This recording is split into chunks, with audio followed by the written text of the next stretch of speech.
Hello everyone, welcome to this video. Today we will introduce how to build an efficient law default prediction model and discuss data preprocessing, model optimization, and key analysis result. The first one is data analysis and preprocessing. First, let's take a look at the dataset. Our dataset contains applicants' demographic information, credit history, and loan details, with the target variable being whether the loan defaulted. To enhance model performance, we apply the following preprocessing steps. The first step is handling missing values. To avoid model bias, we fill missing numerical values with the median. And the first step is encoding categorical features. We applied one-hot encoding to categorical variables to make them interpretable by machine learning models. The third one is feature scaling. Numeral features were standardized to reduce the impact of the different scales on model performance. And the last step is handling class imbalance. Since default cases were relatively rare, we applied SMOTE synthetic numerality over simpling technical to balance the dataset, ensuring the model does not overly favor the majority class non-default. It's model chain and optimization.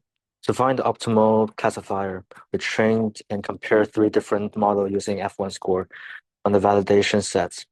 We use logistic regression with the F1 score 0.8123 and random forest with the F1 score of 0.8504 and the XGBoost with 8736. It's shown that XGBoost achieved the highest F1 score and was select our final model. This is a stacking model. To further improve the stacking model XGBoost, we implement the following strategy. Use hypertuning using grid search cross-validation to optimize key parameters like learning rate, max depth, and number of estimators.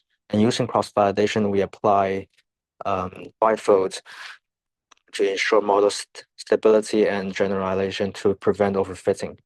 Using feature engineering, derive new features like loan into income ratio and credit history length to enhance prediction accuracy. The next part is the model evaluation and the visualization.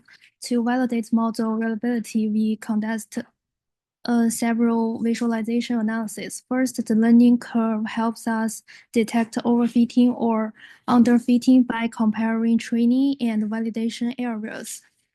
A large gap indicates overfitting, while high errors suggest underfitting. Adjustment like editing data or turning parameters can help. Next, the future important plot shows which variables impact long defect prediction the most, such as predict scores, long amount, and credit history launch. This helps improve the model and get decision making. The confusion matrix validate misclassification errors, highlighting how often our model correctly predict defects. Reducing false positives prevents unnecessary rejections while minimizing false negatives, lowering financial risk. Finally, the precision recall curve helps us balance false approvals and rejections. By adjusting decision thresholds, we optimize for business impact, ensuring better long approval strategies. Okay, next, based on our results, I'll make a business impact analysis. In real-world applications, misclassification costs in low approvals can significantly impact a financial institution's profitability, risk exposure, and customer satisfaction. A poorly optimized model may approve high-risk borrowers who are likely to default or reject creditworthy applicants, leading to financial losses and missed business opportunities. False positives or incorrect approvals pose a serious financial risk. If a high-risk borrower is mistakenly granted a loan and defaults, the institution incurs credit losses and a rising non-performing loan ratio, which can affect stability and regulatory compliance. Reducing false positives is essential for maintaining a healthy loan portfolio. False negatives or incorrect rejections impact the customer trust and competitiveness.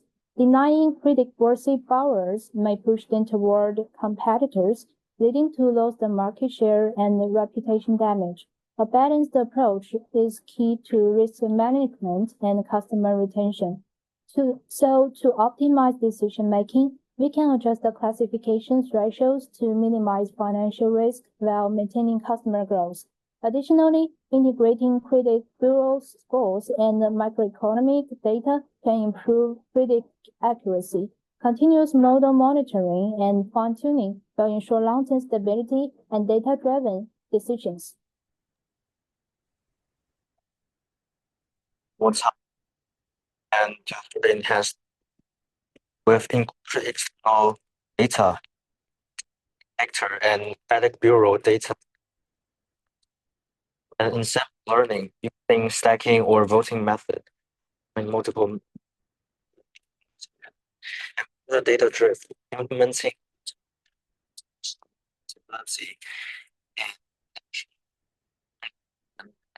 we successfully develop a loan default of its performance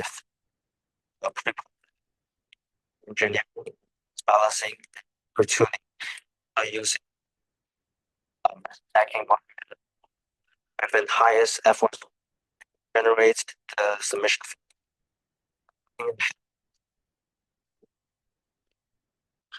supporting